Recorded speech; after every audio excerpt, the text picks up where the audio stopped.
मीरा भाईंदरमध्ये रात्रभर पावसाला रिमझिम सुरुवात झालेली आहे आणि आज पहाटेपासूनच पावसानं मोठ्या जोरदार बॅटिंग करायला सुरुवात केलेली आहे। तुम्ही पाहू शकता मी आता आहे मीरा रोड येथे जे रेल्वे स्टेशन आहे त्या रेल्वे स्टेशनच्या बाजूलाच इथे मोठ्या प्रमाणात पावसाला सुरुवात झालेली आहे आणि या परिसरात मोठ्या प्रमाणात रहदारी असते, गाड्यांची मोठ्या प्रमाणात रहदारी असते, प्रवाशांची मोठ्या प्रमाणात रहदारी असते। तुम्ही पाहू शकता ट्रॅफिक थोडंफार मंदावलेलं इथं पाहायला मिळतंय। त्याचबरोबर पावसानं मात्र जोर धरलेला आहे आणि हा जर जोर असाच जर कंटिन्यू जर पावसाचा जर राहिला तर मात्र सकल भागात पाणी भरायला सुरुवात होऊ शकते। त्याचप्रमाणे आज मात्र हवामान खात्याने सुद्धा असा अंदाज वर्तवला, पाऊस हा दिवसभर पडणार असल्याचा हवामान खात्याने सुद्धा अंदाज वर्तवलेला आहे। त्यामुळे सकल भागात आता पाणी सुद्धा साचायला सुरुवात झालेली आहे। त्यामुळे आज मात्र हा जर पाऊस असा सतत पडत राहिला तर मात्र जनजीवन सुद्धा विस्कळीत होऊ शकतं।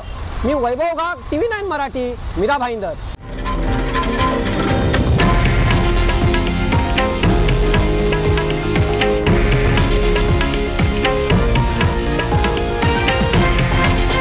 हे आहे देशातील नंबर 1 न्यूज नेटवर्क आणि आपण पाहत आहात TV9 मराठी, एकमेव।